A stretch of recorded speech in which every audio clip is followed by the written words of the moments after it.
할렐루야. 이렇게 한 주를 시작하는 이 첫 주, 9월의 마지막 또 날, 이렇게 하나님의 전에 모인 모든 세대들을 환영하고 축복합니다. 우리 모든 세대들이 함께 이제 있는데요. 우리 옆에 있는 우리 분들과 함께 인사합니다. 명절 잘 보내셨습니까? 또 한 번 인사합니다. 하나님의 나라가 가까워졌습니다. 이제 앞뒤에 있는 분들하고 또 한 번 인사합니다. 사랑합니다. 축복합니다.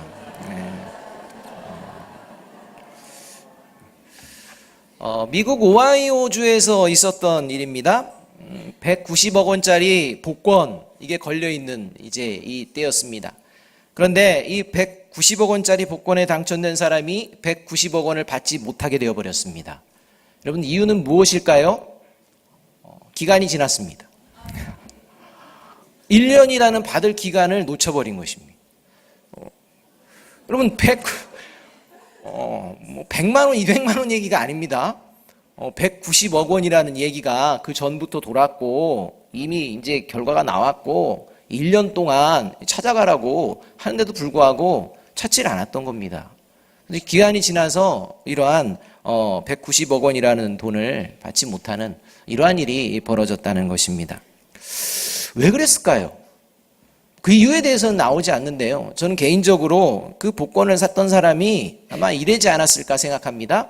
복권을 사면서 이게 되겠어, 이렇게 생각하는 겁니다. 그냥 사긴 사는데 이게 되겠어 라고 해서 그렇게 신경을 쓰지 않다가 이것을 잃어버리지 않았나, 어디 쓰레기통에 들어가든지 했다가 이제 까맣게 잊어버렸다가 이제 이것을 기한을 넘겼지 않았을까, 이렇게 생각도 해보고요. 또 그 복권을 잃어버리고 나서도 설마 그 잃어버린 복권이 저 번호겠어? 이렇게도 생각을 했을 거라고 생각이 되어집니다. 복권을 사면서 기대하지도 않는다면 복권을 사는 것이 무슨 의미가 있겠습니까? 그렇지 않습니까? 뭔가를 할 때는 기대가 있기 마련입니다. 그럼 그 기대가 결과가 나올 때까지는요, 끝까지 기다려 보아야죠. 근데 기대도 하지 않고 뭔가를 행하는 것, 이거 참 어리석은 일이 아닐 수 없습니다. 여러분, 주일이면 교회에 오지 않습니까? 우리가 예배 자리로 나옵니다. 근데 예배 자리로 나오고 교회에 오는데 아무런 기대가 없이 옵니다.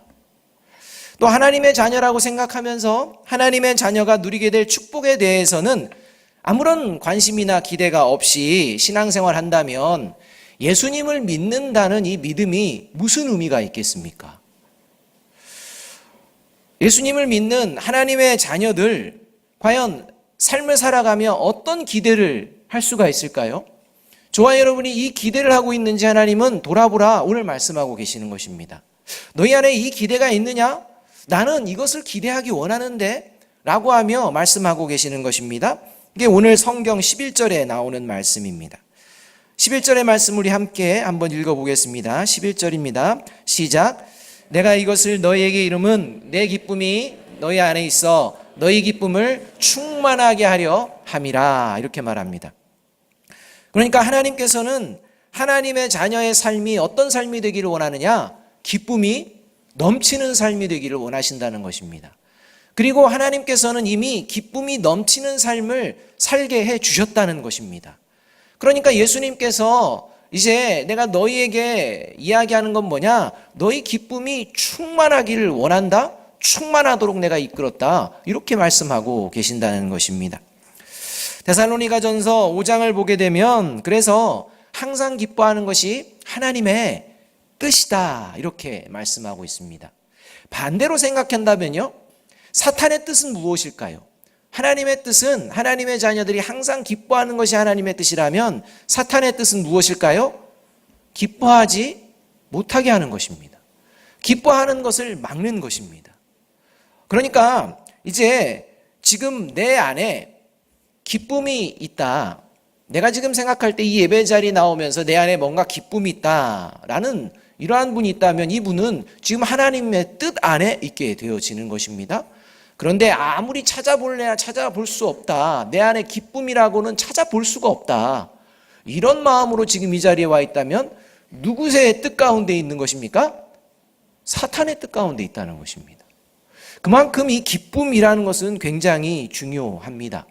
그러니까 그리스도인들에게 있어서 이 기쁨은요, 늘 회복되어져야 할 뿐만 아니라 또 그 기쁨의 삶을 누리면서 살아가는 이 모습이 그리스도인이라는 것입니다. 여러분 기쁘십니까? 이번 새롭게 시작하는 10월 기쁨의 삶이 넘쳐나기를 주님의 이름으로 축복합니다. 항상 기뻐하시기 바랍니다. 여러분 그러면 그리스도인은 왜 항상 기뻐할 수 있는 힘이 있을까요? 우리 유치부부터 시작해서 우리 청년들의 이르기까지 한번 대답해 보시기 바랍니다. 어떻게 항상 기뻐할 수 있는 힘이 그리스도인에게 있습니까? 우리 장년들도 한번 생각해 보시기 바랍니다. 어떻게 항상 기뻐할 수가 있겠습니까? 그 힘이 있다는 것입니다. 다음 질문에 잘 대답하시면 분명한 이유를 발견하게 됩니다. 다음 중 어느 때가 가장 기쁠까요? 여러분들에게 있어서 첫 번째, 먹고 싶은 것을 마음껏 먹을 때. 잘 고르세요. 이거 어렵습니다. 두 번째, 갖고 싶은 것을 마음껏 가질 수 있을 때.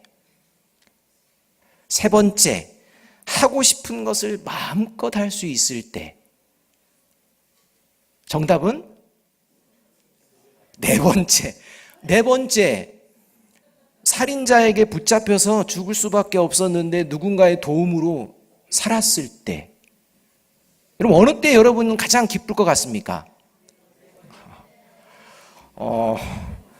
살인자는 관심 없고 일단 당장 나 먹고 싶은 거 먹는 게 나의 기쁨, 갖고 싶은 게 갖는 게 기쁨, 하고 싶은 대로 하는 것이 기쁨인 분들이 의외로 많다는 것입니다. 살인자에게 내가 붙잡힌다는 건 생각을 하지 않습니다. 그런 일은 나에게 있을 거라고 생각을 하지 않는다는 것입니다. 그런데 그리스도인들은요, 그 생각으로 살아가는 존재라는 것입니다. 살인자에게 붙잡혀 있었다는 것입니다. 그리고 영원히 죽을 수밖에 없었다는 것입니다. 아무리 내가 마음껏 먹고 하고 싶은 것 하고 갖고 싶은 것 가지며 살아도 마지막 그 살인자의 손에서 벗어날 수 없어서 사망의 지옥의 영원한 형벌에 들어갈 수밖에 없었음을 아는 존재가 누구냐? 그리스도인이라는 것입니다. 그래서 지금 내가 당장 먹고 싶은 것을 못 먹더라도, 지금 내가 당장 갖고 싶은 것을 갖지 못할지라도, 지금 당장 내가 하고 싶은 것을 하지 못할지라도 나는 살인자의 손에서 영원히 벗어나서 이제는 영원한 천국, 하나님의 나라 백성이 됐음을 바라보며 기뻐할 수 있는 것입니다. 이것이 그리스도인이 항상 기뻐할 수 있는 이유입니다.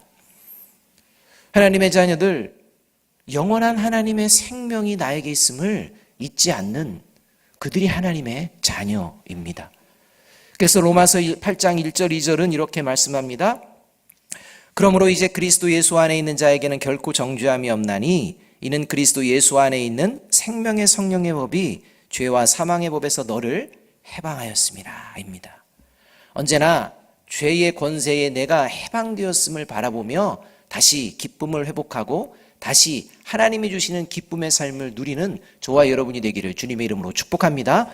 여기서부터 시작하는 것입니다.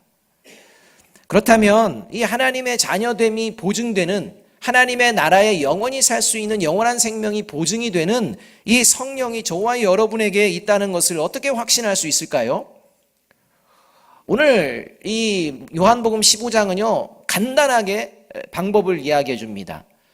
영원한 하나님의 나라의 자녀, 영원한 하나님의 나라에 거할 수 있는 이 사망에서 벗어날 수 있었던 이 생명의 성령의 그 임재가 있는 그리스도인, 어떻게 하면 확신할 수 있고 알 수 있느냐?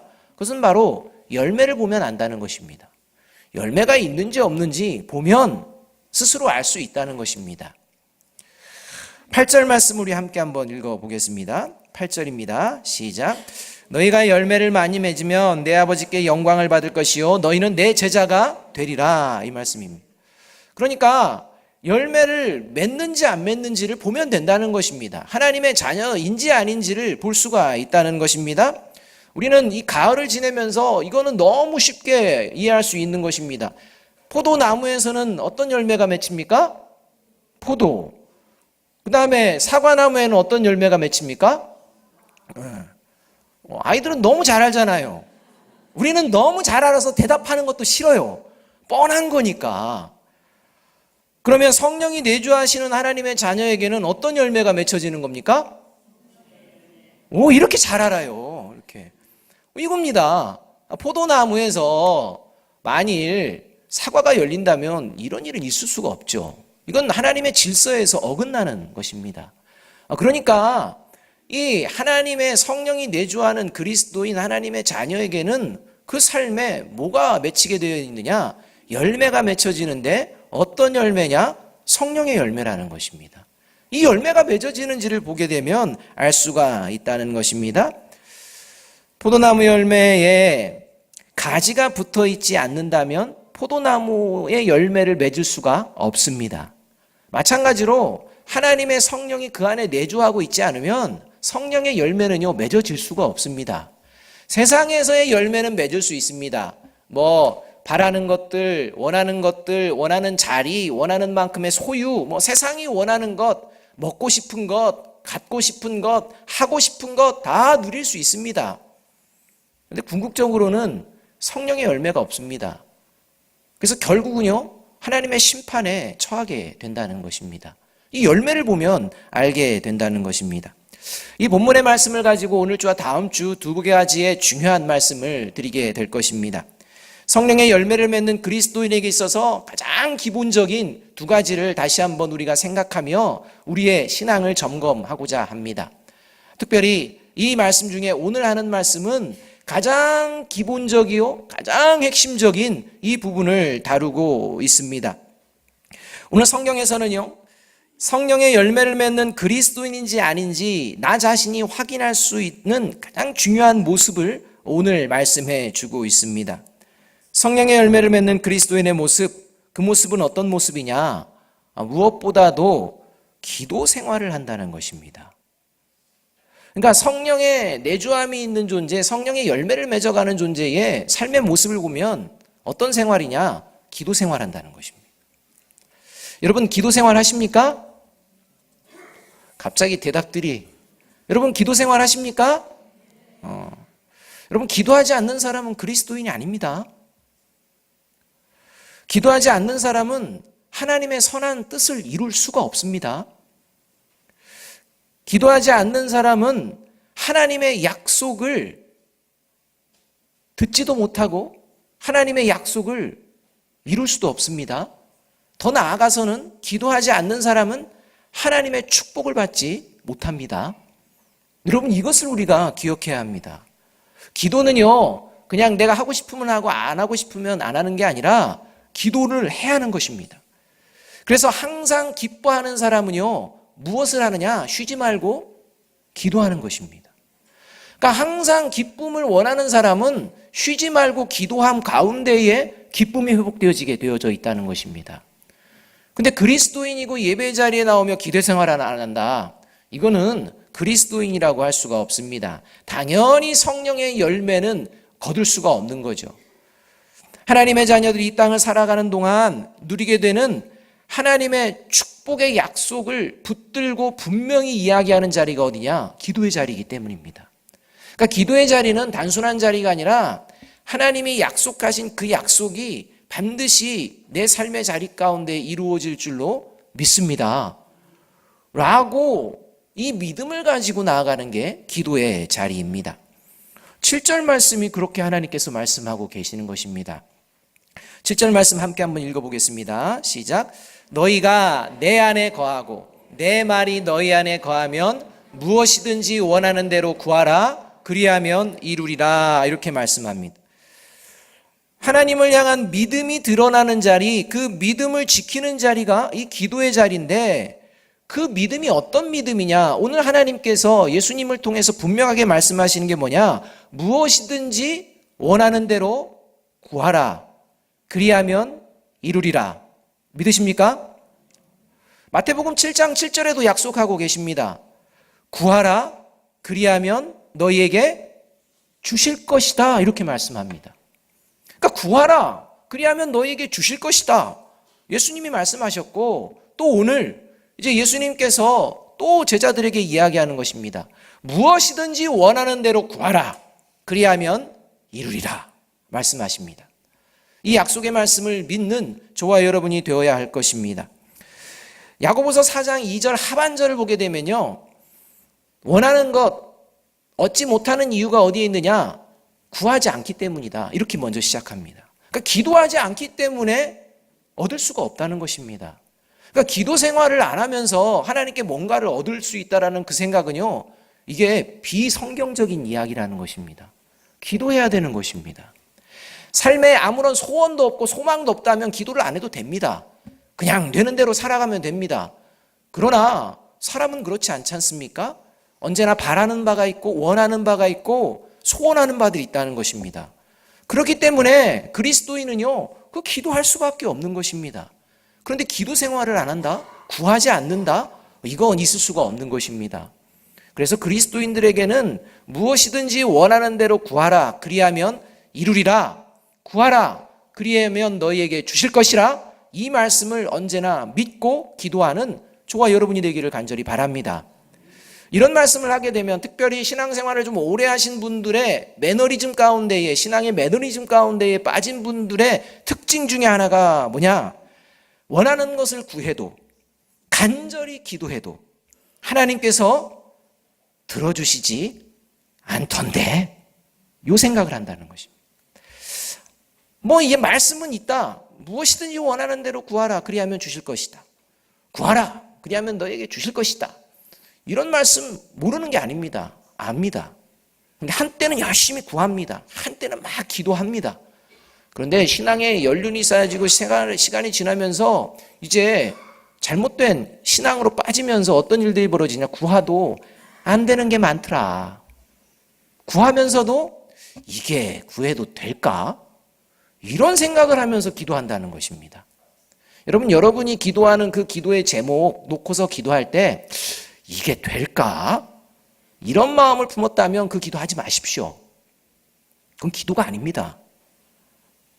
저와 여러분의 기도는 믿고 구하는 것입니다. 얻어서 믿는 게 아닙니다. 믿고 구하는 것입니다. 그것이 하나님의 말씀입니다. 문제는 실제 내가 믿고 원해서 구했는데 이루어지지 않는 것이 실제 있다는 것입니다. 이게 우리의 마음을 힘들게 하는 것입니다. 그래서 기도의 생활, 이거 그냥 내려놓습니다. 하지 않습니다. 그런데 예수님께서 오늘 본문에도 그 말씀을 해주셨지만 이 기도에는요, 하나님의 방법이 있습니다. 무엇이든지 원하는, 그리고 무엇이든지 구하는 전제 조건이 있다는 것입니다. 오늘 7절의 말씀에는 내가 네 안에 거하고 내 말이 네 안에 거하면 이렇게 되어집니다. 그러니까 이것을 예수님께서는 이제 요한복음 14장 14절에서 어떻게 말씀하셨느냐? 이렇게 말씀합니다. 너희가 내 안에 거하고 내 말이 너희 안에 거하면, 이 말씀을 이렇게 이제 이야기하십니다. 요한복음 14장 14절 말씀 함께 한번 읽어보겠습니다. 시작. 내 이름으로 무엇이든지 내게 구하면 내가 행하리라. 이렇게 말합니다. 그러니까 누구의 이름으로 구해야 됩니까? 예수님의 이름으로 구해야 합니다. 그러니까 예수님의 이름으로 구하지 않기 때문에 응답받지 못하는 것입니다. 이루어지지 않는 것입니다. 무슨 소리예요? 나 맨날 예수님 이름으로 기도했는데, 기도 다 하고 나서 맨 마지막에 어떻게 합니까? 예수님의 이름으로 기도합니다. 이렇게 기도. 그러니까 예수님의 이름으로 기도한다라는 이 표현을요, 내가 원하는 것들, 예수님으로 이름으로 구하는 것을 나의 뜻, 나의 야망, 나의 욕심, 이러한 것들을 쭉 이야기하면서, 그리고 나서 맨 마지막에만 예수님의 이름으로 기도합니다. 이렇게 기도하는 이 모습을 가지고 나도 예수님의 이름으로 기도하는데요, 이렇게 얘기한다는 것입니다. 그러니까 저와 여러분의 모습이 어떠한 모습인지 우리가 한번 돌아보아야 합니다. 아멘. 내가 저 안에 계속 저가 내 안에, 내가 저 안에. 오늘 말씀이지 않습니까? 여러분 생각해 보아야 합니다. 예수님의 이름으로 구하면, 내 이름으로 구하면 내가 무엇이든지 행하리라 말씀하시는 예수님의 이름으로 구한다는 게 뭔지를 우리가 알아야 된다는 겁니다. 그냥 앞에는 내 야심과 야망과 욕심과 내가 원하는 것들로 가득 찬 것들을 쭉 나열하고 마지막에만 예수님 이름으로 기도합니다.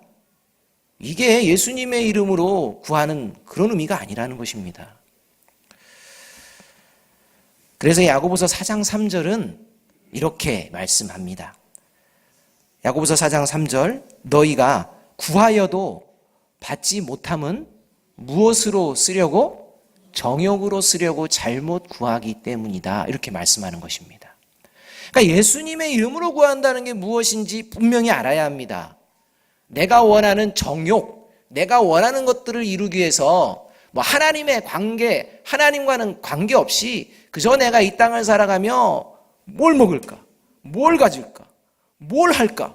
이것만 생각하면서 나아가면 이거는 정욕을 따라서 구하게 되고 이것은 하나님이 하나님의 자녀들을 위해서 들어주시지 않는다는 것입니다.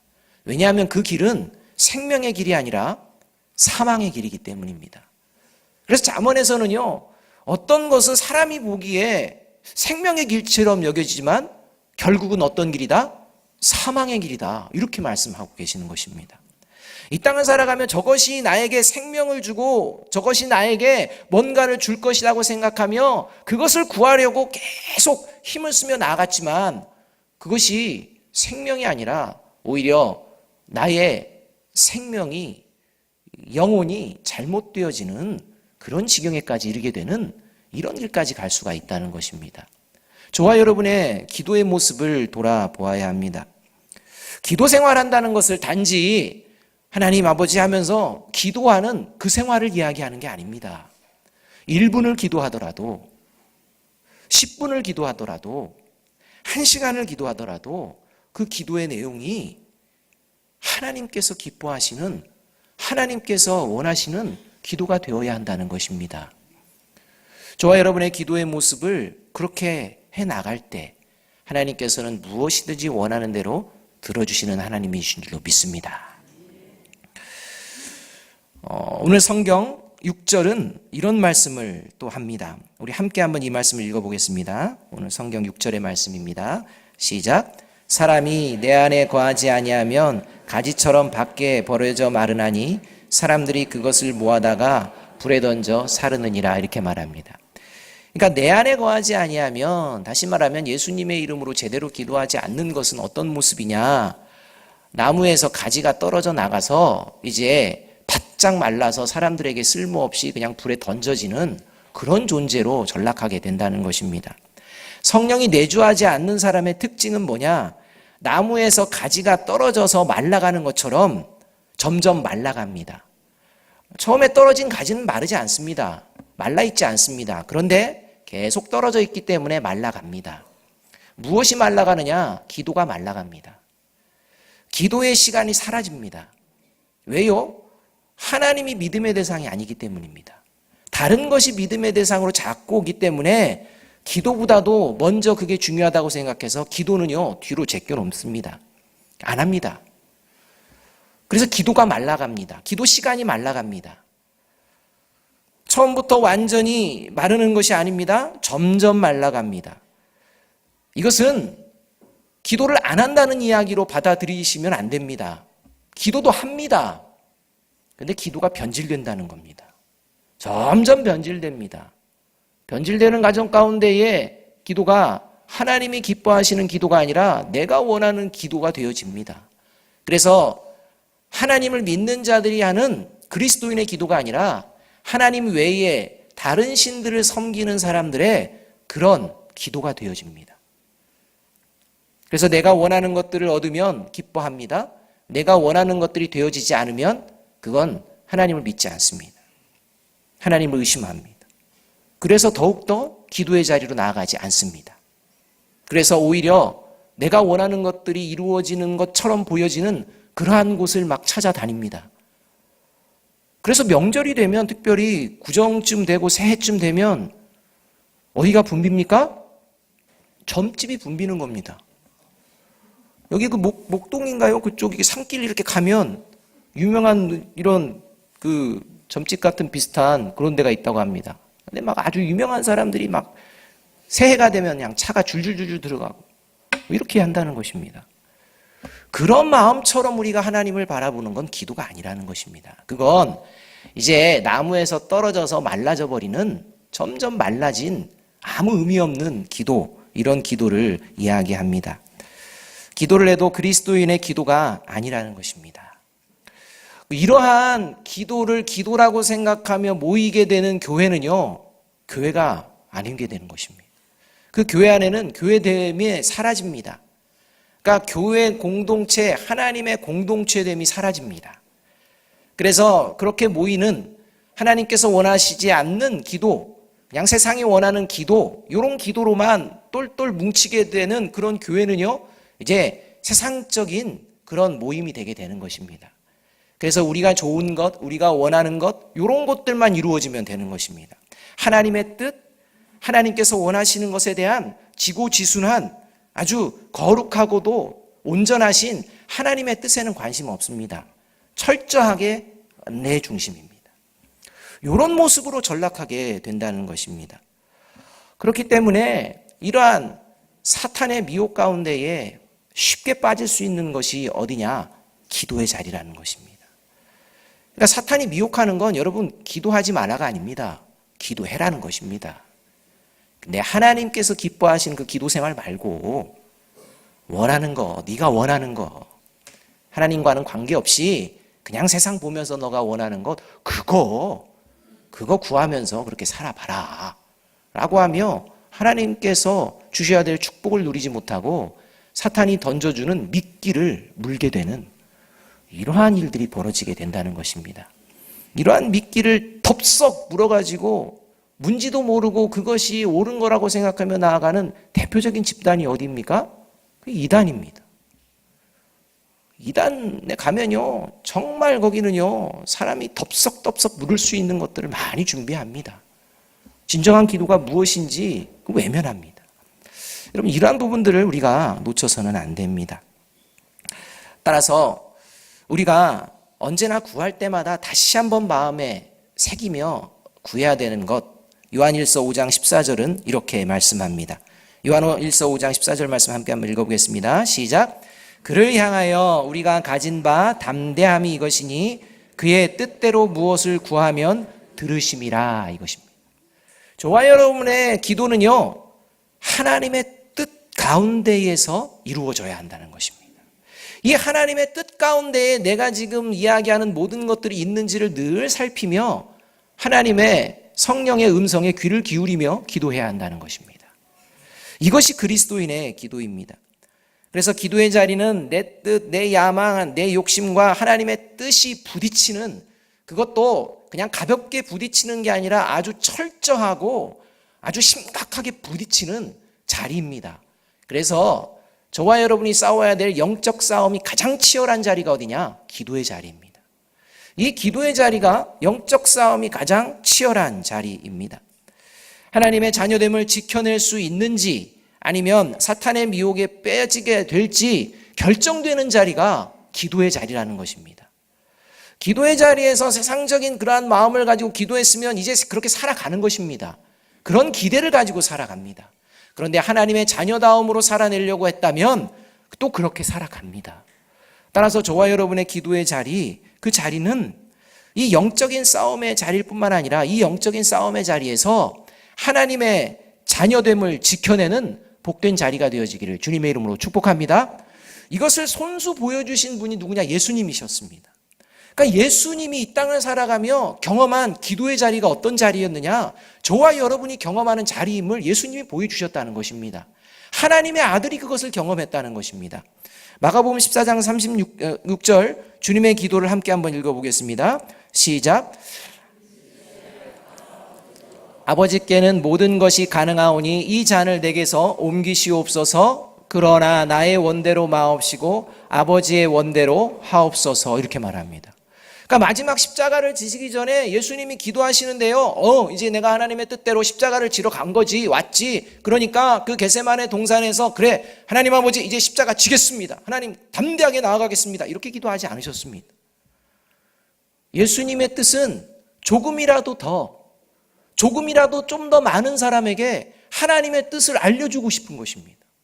하나님이 예수님을 1년만이라도 2년만이라도 더 이 땅에 놔두시면 예수님께서 더 하나님의 살아계심을 전할 수 있다는 생각을 예수님이 하고 계시는 것입니다. 더 많은 사람에게 하나님의 살아계심을, 또 예수님이 하나님의 아들이심을 보여내고 싶어 하시는 마음이 있다는 것입니다. 그런데 아버지의 뜻은 어디 있는 것입니까? 지금 십자가에 달려야 한다는 겁니다. 여러분, 이 예수님의 싸움을 우리는 이해할 수 없습니다. 왜냐하면 우리는 오히려 예수님의 마음을 더 잘하기 때문입니다. 내 뜻대로 하기를 원하는 마음을 잘하기 때문입니다. 그런데 예수님은요, 하나님이십니다. 내 뜻대로 하셔도 됩니다. 그런데 하나님이 하나님의 뜻을 내려놓고 하나님 아버지의 뜻을 지금 따라가는 장면이 기도의 자리라는 것입니다. 여러분, 저와 여러분이 그리스도인이고 하나님의 자녀라고 믿으십니까?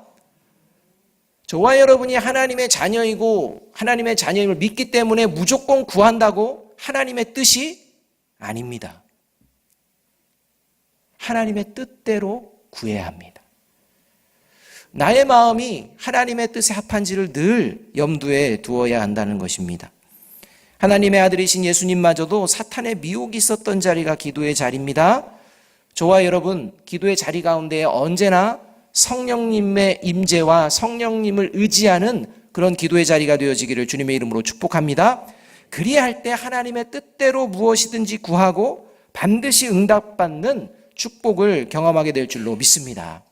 죄송한 얘기지만 지난번에 제가 잠깐 말씀드렸지만 제가 인생을 살면서 하나님께서 쭉 자라오는 배경 가운데 제 기도에 응답해 주신 게 거의 없다고 말씀을 드렸습니다. 특히 이 어렸을 때 대학생이 돼가지고 그때까지 하나님께서는요, 제가 의사가 되고자 하는 꿈도 그냥 무시해버리시고 교수가 되고자 하는 꿈도 무시해버리시고 하여튼 기도하는 것마다 그냥 다 막으시는 겁니다. 얼마나 서운했는지 모릅니다. 근데 이젠 압니다. 그게 다 제가 원하는 욕심이었다는 것입니다. 나는 이 정도는 할 수 있지 않을까라는 생각, 이 정도면 살면서 나름대로 어떤 신앙에 영향력을 미칠 수 있는 위치에 있지 않을까? 이런 깊은 욕망과 야망이 제 안에 있다는 것을 하나님이 발견해 내신 것입니다. 그리고 이제는 저에게 원래 가야 될 길을 가르쳐 주셨고 그 길을 걷게 되었습니다. 그 길을 걷게 되면서 큰 기도 제목 2가지를 응답받았습니다. 첫 번째, 제가 결혼을 했다는 것입니다. 제가 결혼했을 때 늘 주변에 있는 분들이 어떻게 결혼을 할 수가 있어요? 이렇게 할 때 어떻게 결혼을 할 수가 있었습니까? 이게 모든 사람들의 궁금증이었고 비밀이었고 해서 만날 때마다 저한테 물어보는 거였습니다. 그래서 결혼한 이후로 언제나 하는 게 뭐였냐? 기도해라. 그럼 된다. 웃으시는 분, 웃으시는데요. 저 진짜 신앙의 고백입니다. 기도밖에 안 했습니다. 여기에 증인들이 있습니다. 저희 장인어른 장모님, 그 다음에 저희 아내. 제가 한 게 없습니다. 기도했습니다. 물론 좀 한 것도 있죠. 근데 기도했습니다. 기도를 어떻게 했냐면, 하나님이 원하시는 길이 목회의 길이라면 결혼시켜 주옵소서. 하나님, 저 정말 이 길 가고 싶지 않은데 하나님께서 원하는 길이라면 목회를 갈 수 있도록 하여 주시옵소서. 이렇게 기도하면서 결정적으로 아내가 그 길이 저의 길임을 명확하게 선언하는 사건들이 좀 있었습니다. 그러면서 그 후에 그냥 일사천리로 결혼이 진행됐습니다. 믿으십니까? 또 한 가지는 제가 담임 목사님으로 우리 교회에 청빙된 것입니다. 여러분, 객관적으로는요, 사실 제가 이 자리에 산다는 건 불가능합니다. 객관적인 시선이나 객관적인 판단이나 객관적인 모든 것들을 내놓으면 여러분도 저를 지금까지 경험해봤지만 어디 담임 목사 감입니까? 보면 볼수록 부족하다, 이게 얼마나 많이 느껴집니까? 그런데 놀라운 것은 제가 이 자리를 놓고 기도하며 준비하며 그 사역했던 그 시간들, 그 가운데 고백했던 것 딱 하나 있습니다. 하나님의 뜻을 위해 살아가게 하여 주시옵소서. 변질되지 않게 하여 주시옵소서. 그때쯤 길도 열어 주시옵소서. 이렇게 기도하며 청년들에게 부탁하고 제가 아는 어른들에게 부탁하고 이렇게 기도했습니다. 그러면서 기도하는 과정 가운데 우리 아름다운 교회 가운데에서 청빙을 받게 된 것입니다. 그래서 저는 두렵습니다. 제가 변질될까 봐 두렵습니다. 그래서 기도 부탁을 드리는 것입니다. 여러분, 어떻게 해서든지 제가 변질되지 않으려고 막 제 나름대로의 방법을 가지고 막 힘쓰는데요. 이것이 때로는 여러분들에게 상처가 될 수도 있을 것 같습니다. 또 때로는 여러분들에게 이해하지 못하는 부분도 있을 수 있을 것도 같습니다. 그럴 때마다 저를 위해 기도해 주시고 또 제게 말씀해 주시고 권면해 주셔서 제가 제 생각과 제 뜻을 고집하는 것이 아니라 하나님의 뜻을 우리 아름다운 교회 성도들과 함께 이루어가기를 힘쓰는 이런 목회자가 될 수 있도록 기도해 주시기 바랍니다. 이런 마음으로 우리 교역자들을 위해서도 기도해 주시기 바랍니다.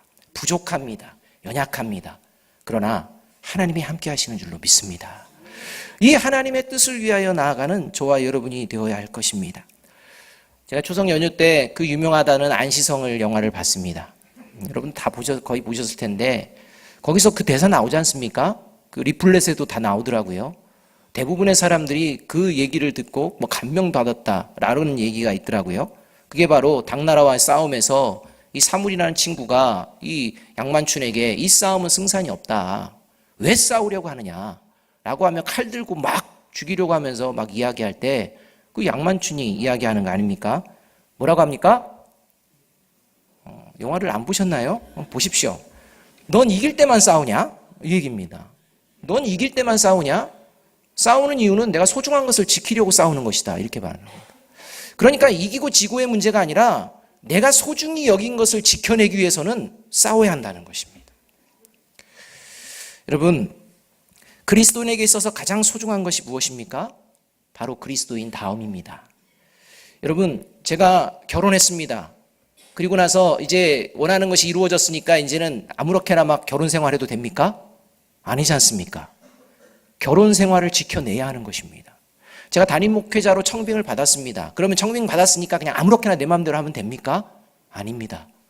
담임 목회자로서의 모습을 지켜내야 합니다. 아름다운 교회가 교회답게 지켜내기 위하여 싸워야 합니다. 이 영적인 싸움을 싸워야 하는 것입니다. 저와 여러분이 삶을 살아가며 이 영적인 싸움이 지속적으로 이루어지고 있는 자리가 기도의 자리임을 반드시 기억하고 지금 우리 다음 세대들, 미래를 준비하는 세대들이나 우리 어른 세대들 모두가 하나님 앞에서 기도할 때 무엇이든지 구할 때 이루시는 하나님이심을 믿고 하나님의 뜻이 내 안에 이루어지기를 바라고 또 내 뜻이 하나님께서 기뻐하시는 뜻으로 변화되기를 바라며 나아갈 때 하나님께서는 저와 여러분의 삶의 자리에 원하는 모든 것들을 이루실 줄로 믿습니다.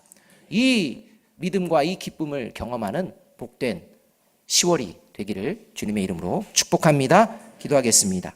사랑과 은혜가 풍성하신 아버지 하나님, 오늘도 우리에게 허락하여 주신 귀한 말씀의 자리 앞에서 이런저런 이유로 기도 생활을 멈춘 일들이 있다면 하나님이 기뻐하시는 기도 생활을 게을리한 일이 있다면 다시 우리 모두가 하나님이 기뻐하시는 기도 생활을 하는 주의 자녀들이 되게 하여 주시옵소서. 언제나 주님의 뜻을 바라보며 무엇이든지 구할 수 있는 우리의 담대함을 허락하여 주시고 주님의 뜻은 반드시 이루어짐을 믿고 기도하는 기도의 용사들 될 수 있도록 축복하여 주시옵소서. 예수님의 이름으로 감사하며 기도하옵나이다. 아멘.